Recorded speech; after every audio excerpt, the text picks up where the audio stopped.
All right, welcome back to the Game of Thrones Dynasty podcast.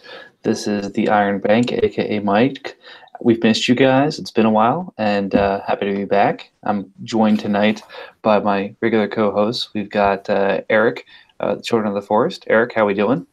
I'm doing well. I'm excited to be back on the podcast after a long hiatus, it feels like. So let's talk some football. Yeah, and you're rocking New Jersey. You were telling us. Yeah. What's going on here? DeAndre Hopkins, my superstar, my stud. That's not Dak. What? That's not Dak. No, this is my new one. I already had a Dak one. No, Dak has not been traded to the Texans. But again, a man needed no introduction. We've also got our commissioner, Lewis of House Dondarian. I'm never going to pronounce that right. Yeah, it's Dondarian. Barra. I'm here. I'm ready. I don't know. I tried to look to see when the last time we podcasted here, but it's been way too long. Nope, exactly. So glad to get back on the phone with not the phone, the computer, the podcast, whatever it is. Happy to be back here with you guys. Anyways, we're 2 days from the NFL draft, so maybe we'll start there. The big trades that aren't going to happen on draft night have probably been made, but there's no rumored number one pick. It's kind of a fun / crazy year. What do you guys think? Lewis, what are your thoughts? On who's going to go number one? About the draft in general. Who's going number one? What's happening on draft night? Is this going to be a crazy year where we see 10 trades? Is this going to be vanilla? We're not getting any indication. Yeah, I don't know. I don't know if we'll see 10 trades. I think a lot of the teams have made, at least in my eyes, the moves already that they needed to do. We saw, instead of waiting until they were on the clock, they kind of just made those moves ahead of time. We saw the Rams move a first-round pick for a player for Brandon Cooks. Trying to think if somebody else was moving picks ahead of time. But I think, for the most part, most of those serious moves have been made, and then players that were cut, like Des Bryant. I don't understand why you'd cut him if you can just trade him, but that's all right. As far as the draft goes, I have no idea what's going to happen. It's the first time in a while that I don't have a clue what's going to happen. And I think the quarterback, the lack of a stud quarterback and the lack of the stud wide receivers has thrown the first round of the draft completely. I right now have no idea who the first wide receiver taken is going to be. I have no idea who the first quarterback is going to be. And that just throws off everything. No, that's fair. And again, that hits it on the head is, outside of running back and then actually no other position are we supremely confident for who the first guy off the board. Maybe if we just group offensive line into one big chunk, do we have an idea of probably Quentin Nelson's going to be the first guy off, but the order is a complete mystery. Eric, what are you thinking? Well, just because the Browns have the first and the fourth pick, we've seen them since our last podcast sign Carlos Hyde, who is a capable running back. We've seen them sign Tyrod Taylor, who is a capable quarterback. So what we all thought would be, quarterback and Barkley, that's easy. They suddenly are like, well, now they don't have to take those positions. They can take whoever they want, and they're not vocalizing who they want. I think the consensus is they're going to take a QB at some point, but they could even trade it because they're the Browns, and that wouldn't surprise me if they traded back to get more assets. And that's what's making it so crazy is the Browns not being sure. So what are the Giants going to do? Well, they don't know who the first guy is being taken. Then the Jets at 3, they don't know what quarterback's going to fall to them. And this constant back and forth with reports coming out has made it really exciting because no one even knows even the slightest who anyone's going to take. So it's really fun. No, I mean, I think you're going to see a lot of trades similar to the much publicized one between the Bears and the 49ers last year where they've got a trade already locked up, but unless something crazy happens at that first pick. But I think, it's going to have a lot more protections around it where it's more of the, hey, if this player is still on the board or this player is still on the board. But also I think there's, kind of what you're referring to, the GMs are finally shutting up and the press is realizing that if something's leaking, it's for good reason, that they're not actually going to do that. So again, it's kind of that natural evolution of the draft as it goes. But again, the Browns, like you said, 1-4. They've kind of taken a Mets approach, which again I think I've mentioned in chat, but I think you can appreciate. When new ownership took over the Mets, what did they do? They signed a competent player at each position.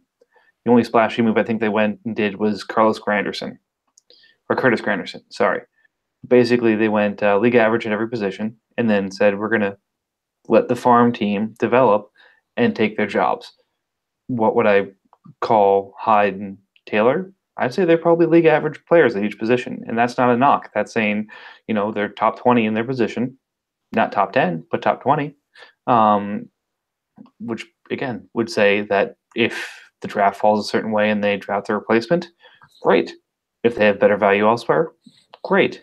But again, it really seems to be more of a focus on next year not picking in the top 10 and then taking best player available. So we'll see. I think anyone who's looked at it is silently shuddering at the idea of them taking, say, Allen and Barkley after signing those two guys, and literally every metrics person slamming their head against their desks, wondering what was this all for.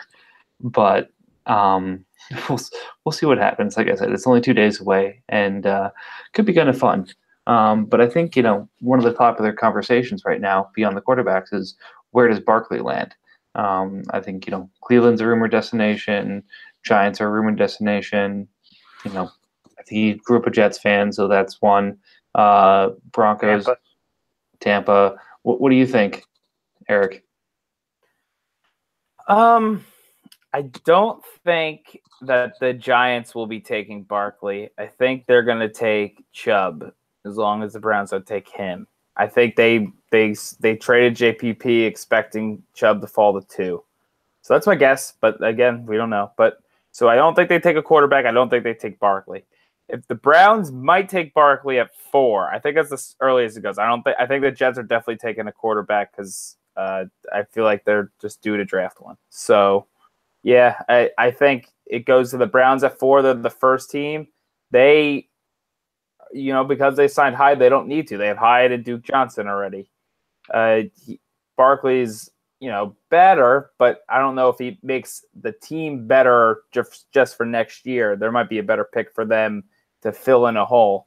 So then if it's not there, I think it's Tampa. So I think it's really Cleveland or Tampa is where we'll see Barkley, and my money's on Tampa right now. That's fair, and that's of course has nothing to do with the fact that you are a Hyde owner in this league, does it? No, I had to fuck Hyde. I'm mad he's already gone, but no, this is the only Hyde share I really own, so I'm not really big on Hyde. I mean, I'm even less big on him now that he's on the Browns, even if they don't sign fucking Barkley, but whatever. Yeah, I mean, as a presumptive Barkley owner in GOT, I'm nervous about the Giants because, Gettleman did just take McCaffrey at 4 last year, or 5, I don't remember. It was an early pick. It was 7. 7? Either way, took a running back in the top 10. So I could absolutely see him pulling the trigger again with Barkley at 2, which I think a bunch of people have made an interesting point that based off of the salary breakout means in the 5th year he'd be making more than, $4 million more than Le'Veon is making on the franchise tag. So that would be interesting. Then, like I said, Denver with the Anderson cut has become an interesting candidate as well. So we'll see what goes on there. But I think you're right. Tampa is the obvious fit. The question then becomes who moves up in front. So, Indy's been a willing trade partner. They're sitting the spot in front of Tampa. I forgot about Indy. Yeah, they need a running back, but then who looks at this process and says, you know what, we're getting in front of Tampa, we're getting Barkley, that's the guy who's giving the missing piece. Is it, heads would explode if it was New England. But then, who's the team that could potentially move up and get in front of Tampa? It hasn't really been considered so far.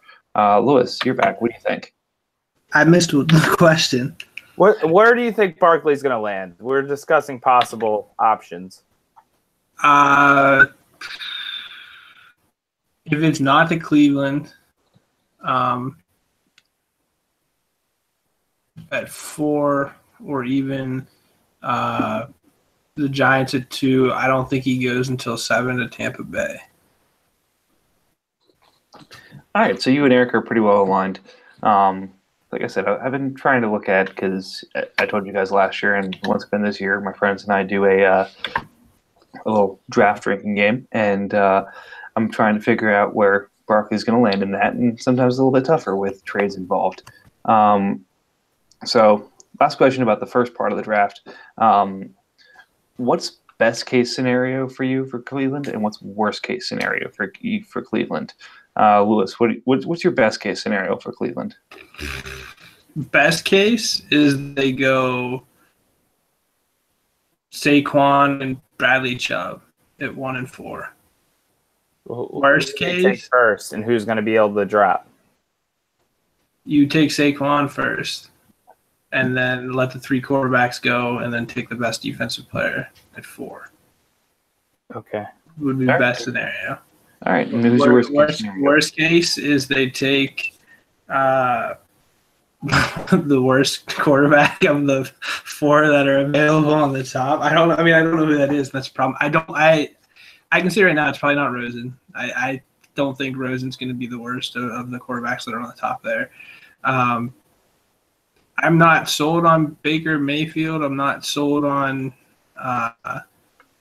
Allen, and I'm not sold on Darnold for different reasons. But I just think if they go with one of those at 101 and it's the wrong one, and the Giants at 2 and the Jets at 3 and whoever else is going to come up for a quarterback all come up and get a better quarterback than what the Browns have at 101. That's the worst case scenario. The second pick doesn't even matter at that point.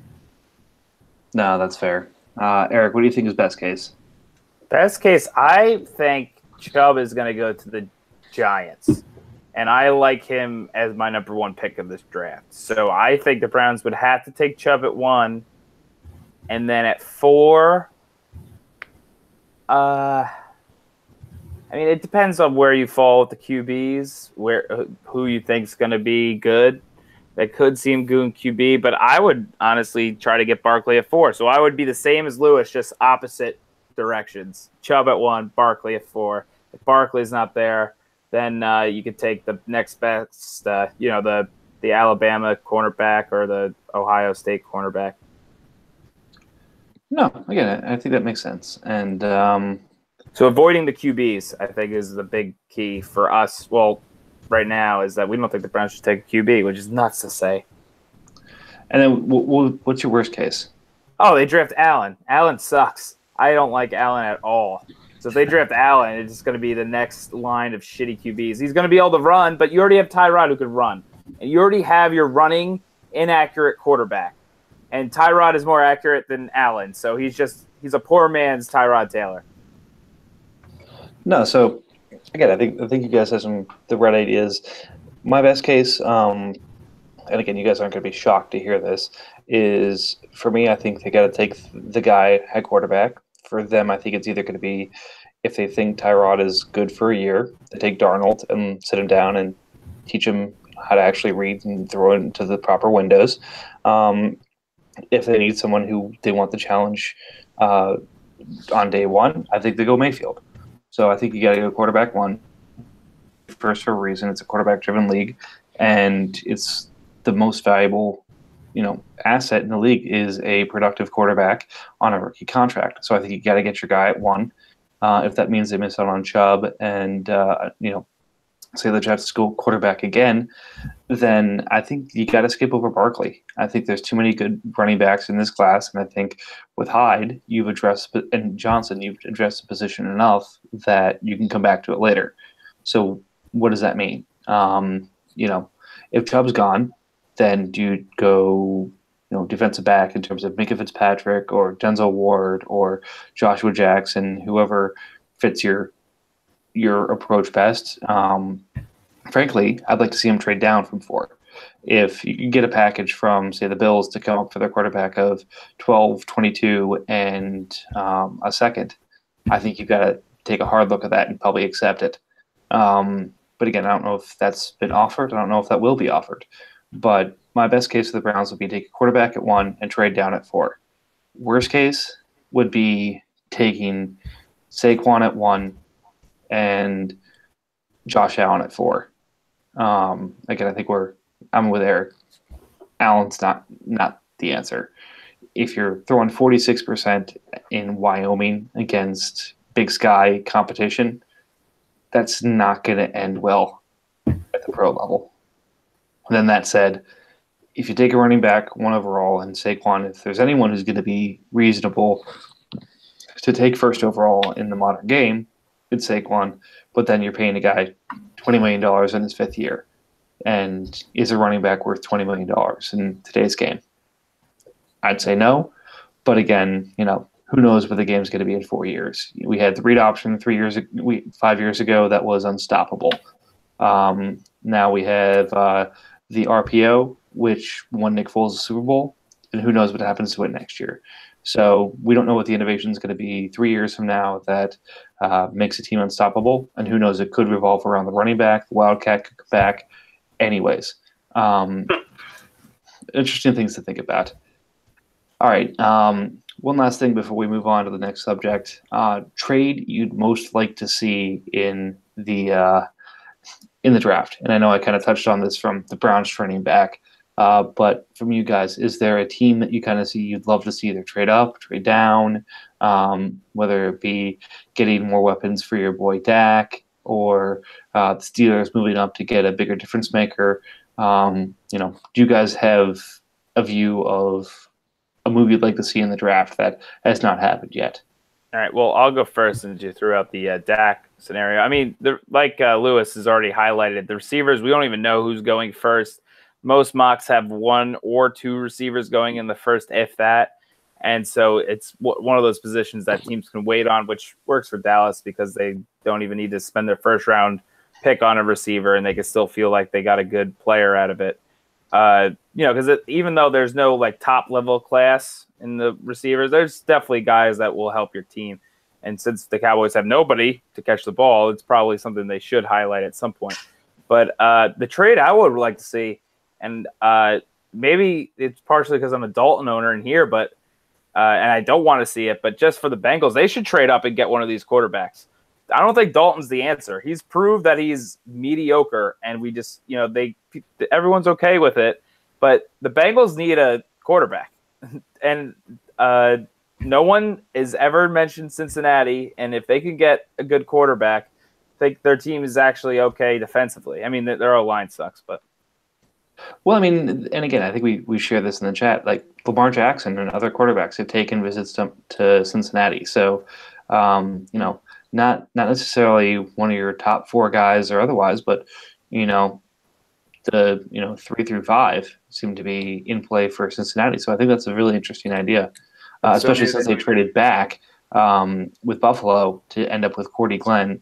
To see them move back up on draft day would be a lot of fun. Yeah. Lewis, what are you thinking? I'd like to see the Colts move back again. They're just terrible. I think their over/under was 6.5. It might not even be 6.5. I can't remember, but it's either 5.5 or 6.5. But I think, and I'm not sure if that's projecting Luck to be the quarterback or Luck to not be the quarterback. But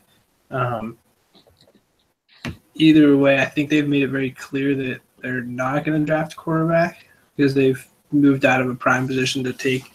Probably, if it was not their guy, to at least get the second best.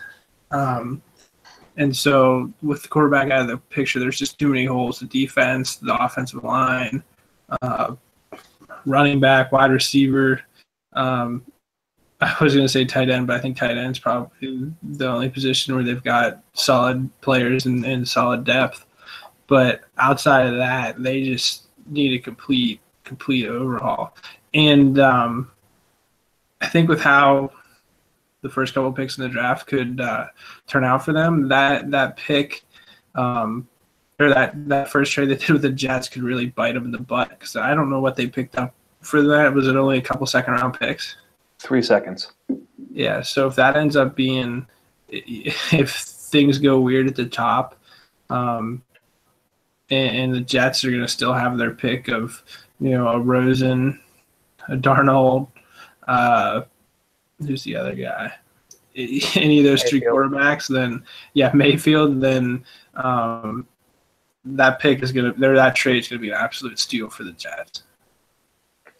Yeah, and again, I think you hit it on the head. Is how the first 5 picks go is going to have a lot to say in terms of whether that trade is a success or not. And then day 2, I think 2 of the second rounders are this year, and then one's next year. So, really interesting option there. The thing that I'm most interested to see is the teams with 2 first rounders this year, to see what trades they make. So we talked about Cleveland extensively at 1 and 4. The Bills have 12 and 22, and then the Patriots I think have 23 and 31. I think so. Really, frankly, I have no idea how the first 10 picks are going to go. I could see 2 quarterbacks going. I could see 5 quarterbacks going. I think there's going to be a lot of activity and a lot of phone calls made based off of those first 5 picks and then those next 5 picks. But again, if, say, 3 quarterbacks go in the top 10 and they're sitting there at, 13 or 14, wanting to get in front of the Cardinals, does Belichick pull the trigger and say, here's 23 and 31, moving up to, 11 to the Dolphins? Probably wouldn't make that trade because it's the Dolphins, or 12's the Bills. So maybe 13 to get my guy, to get a quarterback as the heir apparent to Brady. So I think that's going to be really interesting. And I've already talked about one situation where the Bills are trying to move up. Rumored they've been trying to aggressively move in the top 5 all offseason. What finally gets the trigger pulled? So the deal I'd like to see is to get the Bills into the top 5. I think they've done well to get the in-between offer there to go from 21 to 12 with Cordy Glenn, but then get up to the top 5, get your quarterback. We all know A.J. McCarron's not the future. It's the present. Not disparaging your guy, Eric, but he's not the future. So that's the one I really want to see. Is I really want to see the Bills move up, whether it's to 2, whether it's to 5, whether it's to 6. I want to see them move up and say, here's our guy. Here's who we're going to build around. Because in the past, it's been kind of wishy-washy, and it'll be nice to see the Bills actually take a stand. Yeah, the Bills are definitely one of those teams that should be drafting a quarterback just because they need another option. When you don't have a solid number 1, or even a guy that, without a lot of experience, I feel like that's where you need to go to get, even though you want to build for the future, that guy is competing for the job day 1 if he gets drafted to Buffalo, compared to like a situation like we said, Cincinnati, you're probably sitting on the bench year 1. Or if you get drafted by the Giants, you're probably sitting on the bench year 1. Yeah, I think it makes a lot of sense. All right, so on to our newest segment. So as you guys know, we usually talk about the news of the day. We'll talk about, in season, what's happened on a week-to-week basis and the results of games. So we're looking at adding a new segment here, and we want to, pay proper homage to the inspiration for it. So this segment's called Look Into It. And really what we want to look at here is whether it's in terms of the league, in terms of the actual NFL, in terms of really anything. What's the theory that we really think makes a lot of sense right now, whether it was started by ourselves or somebody else? What's the what's kind of the IP that we really want people to look into as a good theory? Kind of give a little bit of explanations of why we think it's a good theory, and then tell people look into it. So I'll kick it off because, again, this is a little of my brainchild. So this is partially my brainchild, partially what's been out there. Is I would really love to see the Giants make 2 moves around draft day. First, they wanted 2 first-round picks for OBJ, They weren't getting it. So what I'd like to see them do is make one of two deals involving basically what would value OBJ as the sixth overall pick, either to the 49ers for 9 and 59, or two in OBJ to the Browns for 1 and 4. You make either of those deals, and what do you do as the Giants? You add pieces to rebuild the franchise. So say they go 9 and 59 to the 49ers and send OBJ to hang out with Jimmy G. It makes Swan happy. It makes Banners happy. Each of their favorite players get to play together. Yay! One big happy family. Then what do you do at 2? 2, you trade down to the Bills, 12, 22, and a 2019 first. So what do you have as the Giants at that point? You have 9, you have 12, you have 22, you have 2 firsts the following year, and you have, I think it's 34 this year. You have the makings to really rebuild the franchise. That you just traded your best pass rusher. You just had to pay out the nose for a decent offensive tackle. Eli's got a year or 2 left, but really is on his last legs. The running game is shit. You're not competing in the East. So blow it up correctly. Get 3 difference makers in the first round this year. Set yourself up to take somebody next year, and sunset this thing right so that you're set up to compete with the Eagles in 2020 and beyond, because you're definitely not doing it in 2018.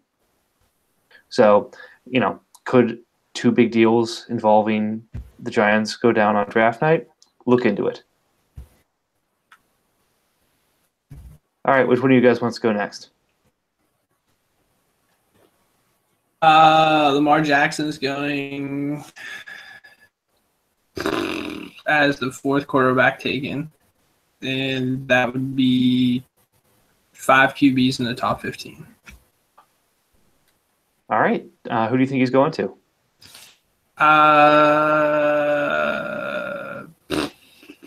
Miami. No good. Yeah, I think they need a quarterback, and I think they need playmakers, and they don't have any. I don't even know if they have any good players. And I'm not sure. I guess they made the playoffs when the Steelers whooped them 31-13, but they're not consistent enough there. And I think the team's taking a turn for the worse. I'm not sure what Tannehill's contract situation is. He might have another year or 2. They actually restructured it, so this year is basically guaranteed. Okay. But still, you let him. You see if he has anything left. Either move him or let him go. But I think Lamar Jackson would be a good fit in there, especially down in Miami. That'd be a good city for him. Party, hang out, and be like a little Michael Vick. No, I like that. I mean, it'd be interesting to see him running the Gase offense. See if he could finally get something from his other Louisville boy, Devontae Parker. So hook the 2 of those up, and Yeah, that'd be a good. And then I don't know if there's any other connection in there, but if I had any other ones, but that obviously would mean Josh Rosen would slide, making him be the 4th quarterback or 5th quarterback. So you're saying Rosen's the 5th quarterback? All right. Yeah. That's a hotter take. Yeah, so Rosen's going to be the 5th quarterback. I don't know. I think people just for some reason have been sliding on him. For some reason, people are smoking pot with Baker Mayfield and want him at 101, or he's in that discussion. So whatever with that. I don't know. And then the other 2, I just think are going to go just because of where they're at. Darnold's going to go just because of his.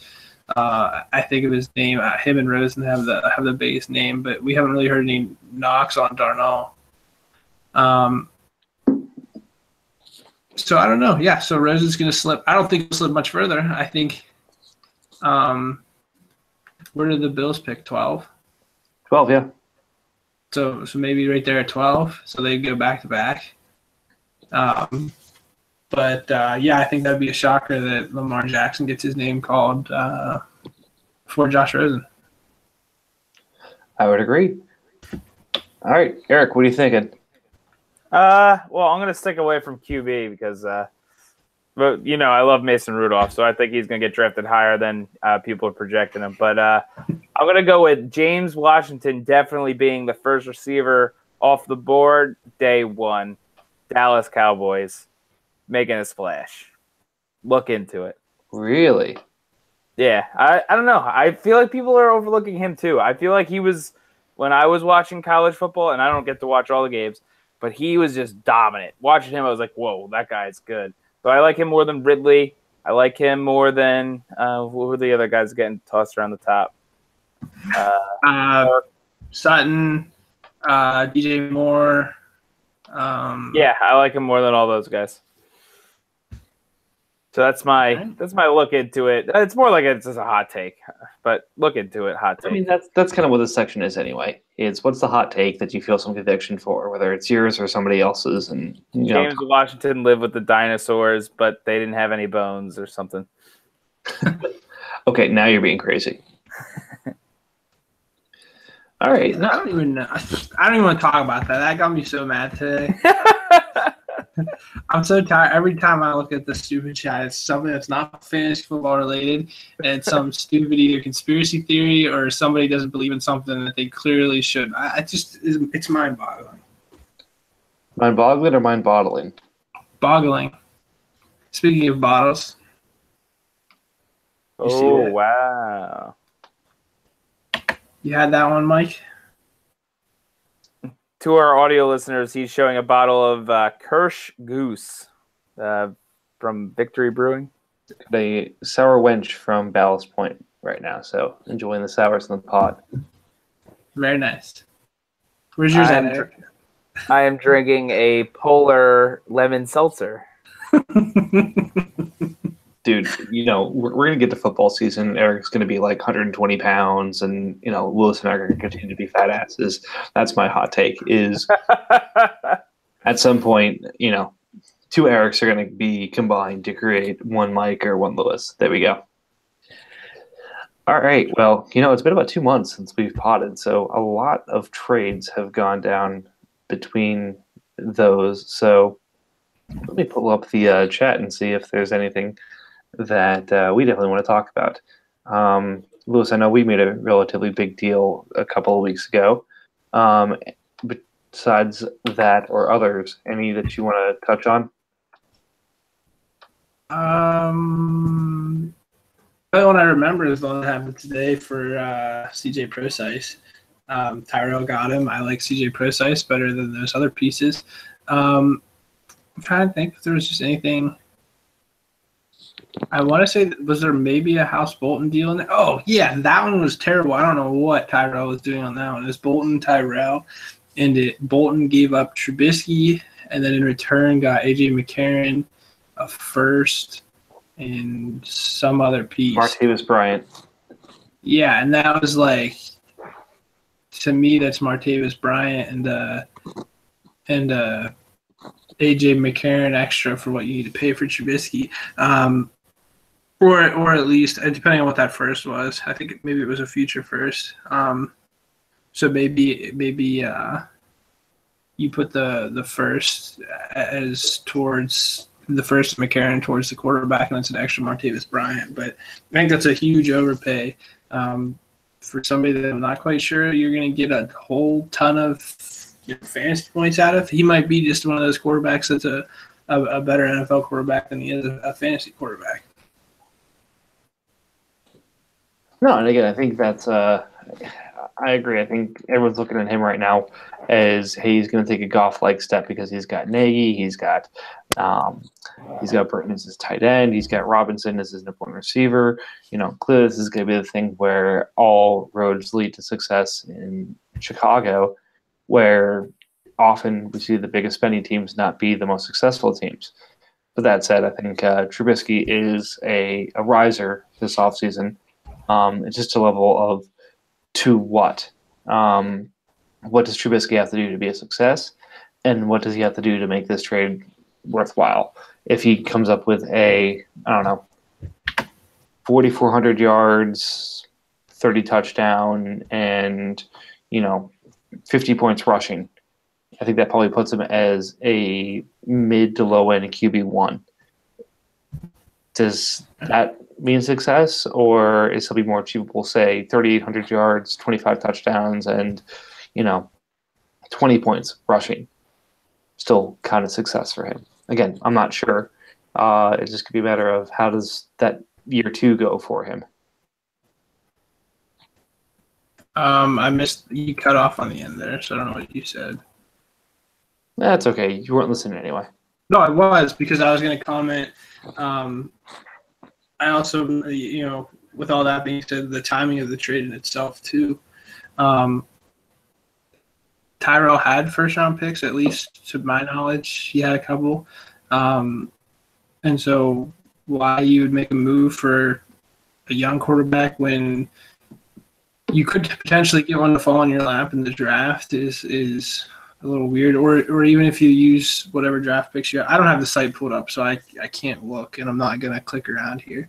But I thought he had first-round picks, and I would rather, maybe move some of those to kind of position yourself to get better in the draft and take, you still end up with a young quarterback. And that seems to be what he said he wanted.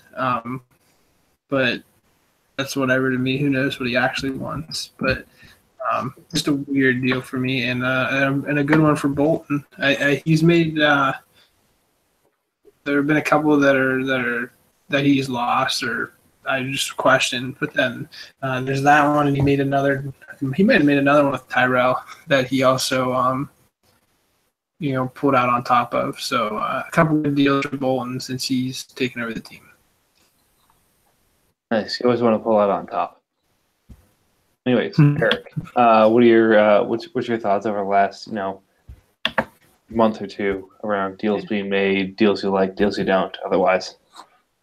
Nothing really particular with the deals you guys made. I feel like trades have been pretty even. I'm more like even peel. Like, of course, everyone has. Oh, this guy won. I thought your trade was pretty even. Year 2 together. I thought the Bolton trades were about even. Trading's been kind of difficult. I mean, I haven't been going to you guys because I always make deals with you guys because you guys are pretty fair. I've been going to some other people, and it just negotiations stall for freaking days, and then they never answer you, and then they tell you they're not interested, and then they send you a terrible counter. It's like, what's going on? So I had a few tough negotiations fall through recently. I think everyone's just holding still until the draft at this point. I'm about to kill myself. I was sitting here trying to combine files, and I put there's 1, 2, 3, 4, 5, 6, 7, 8 times 3, 4, 5, 6, 7, 8, 9, 10. So 82 files that I have here that I was trying to combine into one. Mm-hmm. And I hit the combine button, and it says error can only combine 12 at a time. So now I've got to delete 70 of them and then combine 12 and then combine another. So that's what I've been playing with outside of getting up and running around here. But anyways, carry on. It's just did somebody talk about the Mahomes trade? So I was going to actually bring up my 2 trades. Go ahead. Made more than that, but still, I can at least give my reasoning behind them. The view into the mind of panic. Anyways, so first off, giving Cooks, Henry, and Thielen for Saquon. Look, I think Saquon's a difference-making running back. I think he's one of those elite guys. We don't know a landing spot yet, but at this point, you got to trade up to get him. And not where they were sitting at end of season, where they're sitting today. I think, Cooks is probably a 3rd or 4th round guy. Henry's that 4th or 5th round guy. And Thielen's in there as well. Would you trade 3, 4, and 5 or 4, 5, and 6 for 1? Some would say yes. Some would say no. So that's what I feel like I did. I feel like it's a win-win because you have people who are going to fall down on both sides of that equation. The Mahomes trade, similar reasoning to what I was talking about with the Trubisky trade. Mahomes has a lot of great weapons. He's got Tyreek. He's got Sammy. He's got an arm that can hit anybody deep. Kelce. Yes, I did that specifically for you guys. Hunt, where he's got every weapon you could potentially want as a young quarterback. But from a fantasy perspective, what are we expecting? If he throws for 4,000 yards, 28 touchdowns, and runs for 30 points, that's exactly where Tannehill hit the last season he was healthy. So, again, I'm taking a bet that Tannehill can return to pre-injury production, which I feel is an okay bet. To hedge it, I've got a 8th overall pick, a 2nd, and a 3rd. So, hey, Mahomes could exceed everything, hit 30 touchdowns and 4,500 yards, and be a top 10 quarterback, and I look like an ass because he's 23 and can do it for another 12 years. Or he ends up as a QB2, and I've got another QB2 and more depth to help my team. So it's a bet, but it's hedged. Yeah, I don't have a problem with it. I do like it for Wood, though, just as for somebody that didn't have a whole lot and now has gotten if you look at his team, he's gotten some pieces. I'm not quite sure where they've come from, but he's got now Newton, Mahomes, A-Rob, Sterling Shepard. He'll have Saquon Barkley unless he moves him. But that's 5 guys. And there might be he's got Corey Davis if he comes back and has a good year. If not, he's got Cam Meredith, who signed the tender in New Orleans, which boosts his value. So that right there is at least 6. And then if you get, everything pans out for you, that's 7 starters. He doesn't have a tight end, but he might have additional first-round picks. I didn't really look into it. It doesn't really matter. But it's a lot better than where he was at last year, where he really only had, I think, Sterling Shepard. Well, then does he pull a Bainford and say, I'm going from 101 to league champion, trade his 2019 first for, say, Zach Ertz or, Evan Ingram, and make a run at it this year? No, different situations. Bainford was he put himself in a position where he had traded for too much star power and then needed to back off of that a little bit. And in backing off, he picked up, I think he picked up a Gurley on discount. I can't remember if Gurley was part of his people or not. If it was, then forget about it. But he definitely, he lucked out with backing it into Kareem Hunt from wherever he was previously. Corey Davis. There was somebody else that he just got lucky. He had also backed into Deshaun Watson. So that was just, that alone was pure luck. I'm not sure you can repeat that and then still get set up with what he has there. And then you to cap it off, to take Juju as your pick. You could have gotten more luckier in terms of going from trash just because you didn't have enough players to start, to trading back for depth. Hitting on the picks and the depth in one season is just there's no skill there. That was just luck. You know what? I think he'll take it. Just like any of us would take the $400 for winning this league, whether it's luck or skill. Yeah, but completely different situation than Wode. Wode, all lacked the depth, but what he had, it was near what Bainford had to go off of. So we'll see. No, I think that's fair. All right. Well, I think that's all that we had planned for tonight. Eric, any closing thoughts on your end? No, I think the draft is going to wake everybody up here, and like Lewis said, the chat has been nothing but nonsense, and which is fun, and it was really active today with all the nonsense. But I think once we get back onto football, we'll be way more active, and we'll have more trades going on, and think everyone will be getting excited for the new season. Agreed. Lewis, I know, from a commission perspective, any final thoughts? And then I think we're scheduled for a May draft in here? Yeah, same thing as last year. It's like May 25th or 26th. No, I don't have any thoughts. I'd like to thank Jeremy for joining us tonight. The IT guy couldn't figure out how to turn his computer on, and I have it screenshotted on my phone, so I will be posting that where he says that he cannot figure out how to turn his computer on. Other than that, I don't have the draft's in May 25th. Got everything scheduled out. Currently trying to fill a Debbie auction league that's got some unusual twists, so I'm working on that. Jeremy's working on the graphics for that too, so we'll see. Now that his computer's down, we'll see what happens there. But I'm trying to think of what else I've done since the last time I've been here. Stranger Things, we drafted. Jeremy drafted for me while I was in Africa. I was one of the biggest mistakes of my fantasy football career. If we pulled the audience now, we could probably figure out the players that Jeremy drafted for me, including the CJ Anderson, which now looks great. I got Ryan Tannehill like 5 rounds before the second copy of Ryan Tannehill went, so that one was awesome. Trying to think of who else I got. Just some absolute dandies there. So that's all right. But yeah, that league's a charity league, so I'm excited for that. It should be fun. Other than that, I got nothing. Other than the 5 minutes of content I just went through, yeah, nothing.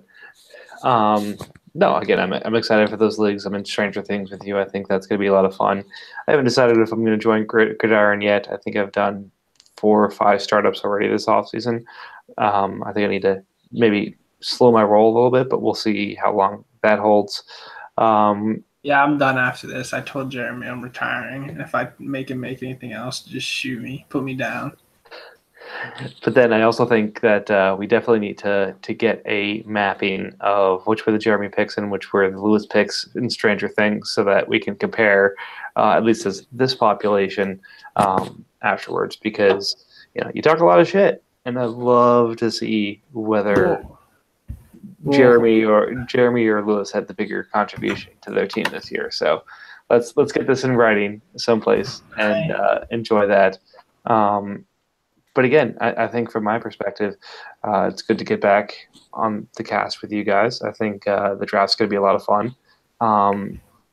Like I said, I've already taken off Thursday and Friday for it because I really enjoy it. And look, I'm excited for something to shake up values of players. We had free agency, which shook up things and got some activity going on.